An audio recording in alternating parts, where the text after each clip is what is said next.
Thế rồi này chẳng có gì này, nhưng mà tôi một khăn chuẩn nào đấy,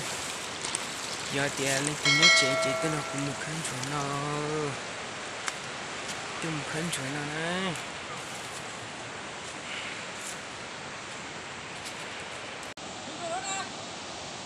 Tôi lúng chua phải năm con chua lúa, đây tôi lúng chua nào đấy, chỉ cả lúng chua à. Giờ nó đấy chẳng có gì nữa,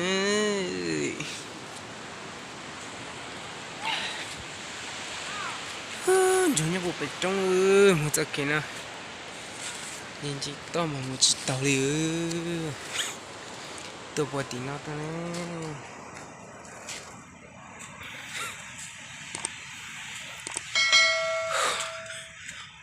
chỉ cho cái nó sắc cười,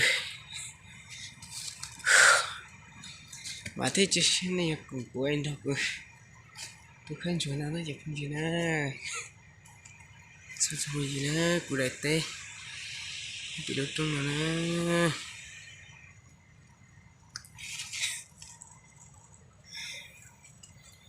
mà tôi muốn luôn chuyện nào nè,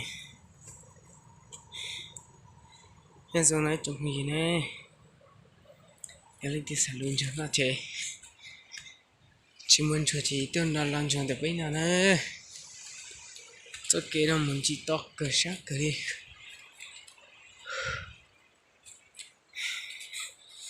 Giờ cho hành chùa nữa, thì cho hành chùa kia mà, không gì nữa, chẳng chùa xuống nữa nó đấy, tôi chọn lên ta đâu,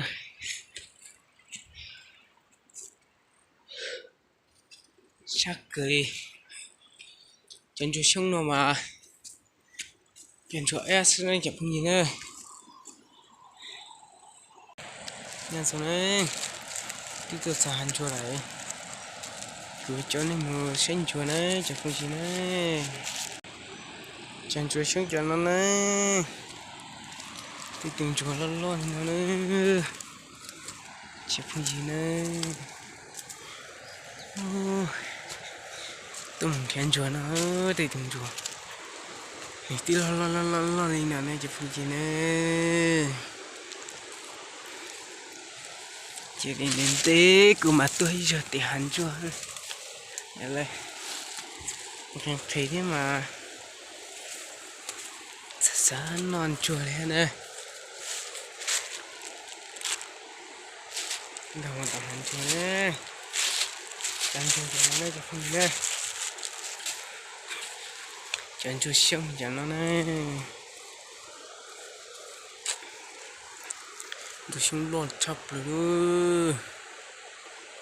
tập bên nào mình lần đó thì xin lại muốn luật thà lại nữa cho chẳng nó xin này chụp hình cho tới mình thiền chuẩn nó nè, là một cái từ thế gì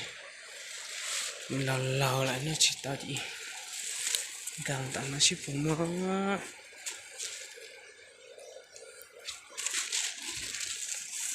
nữa nè, còn cao chỉ tôi lại lệch tôi xưa ơi chụp nhìn nữa, cái chụp xong lo thì nữa chẳng chụp xong lo thì nữa, chỉ mới từ đây tiền thiệt tao thì tiền nó nữa, tôi chỗ lo xe xin là chụp gì nè, hỏi tự nhiên là họ lại nhưng khơi thì là họ chưa muốn chuyện to nè chụp gì nè thì hai xong rồi mà mới giống thì chúng nó ở tụt dữ bỏ tụi nó dữ lo tụi nó bấy tuổi tụi nó theo chụp gì đấy nên là chỉ cha liu cho kỳ tuần thiền chuột mà tại dưới linh tôi sẽ lại là ít được to thế này chụp gì đấy ô mình tận tập cười đi tại trên nó sẽ thì cũng lo lên to gì đây chụp gì nè nhớ xuống nhé đúng không thì cái tiếng một khăn chua lo lại kiểu mất chua cho anh tên nó chứ không nữa trong trong những lần này cũng mất để cho cái sự đấy nó cũng mất để cũng biết chọc hay trong nó xí lại cái chọc đến đây sẽ phải say này sẽ phải học một tiếng chua cho nó này đây xuống đây chọc đấy chua kia là cái lẩu của cái sự đấy nó đấy thì đầu đi một lọ sau đó thì chỉ sát thì mất tí nữa mất tí nữa tức là cái sự đấy nó xe này học được xí nha chỉ là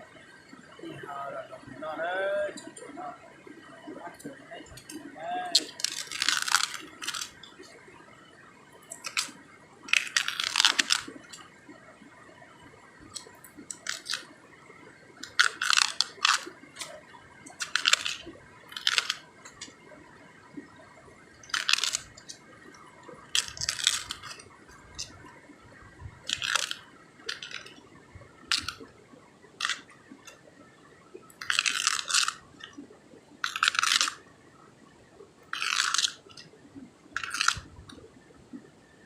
đấy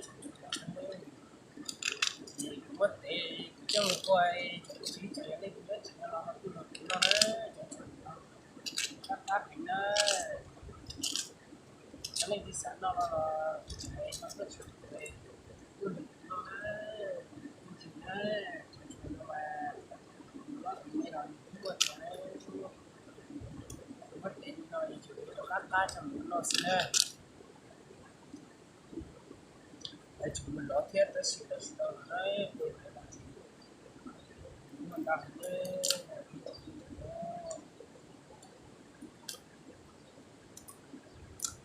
chỉ có tính chuột thiết đều cũng thiết là cái gì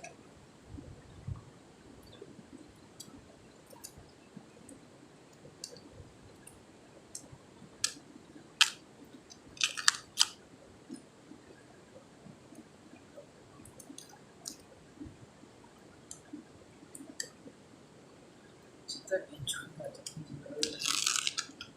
chỉ rất tính chuột để chỉ có đi chúng quan nhận theo và thì dùng rất rất đấy là chỉ con chuột nó để giống gì thành đấy giống gì đây đó là rất kia giống chuột nó mà nó để dạng rồi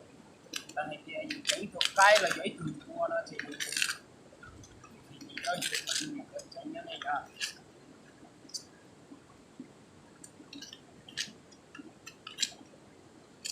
đi xong đấy hãy đi nhá chị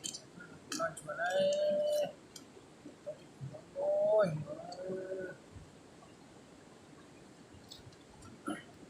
thì cho nó đấy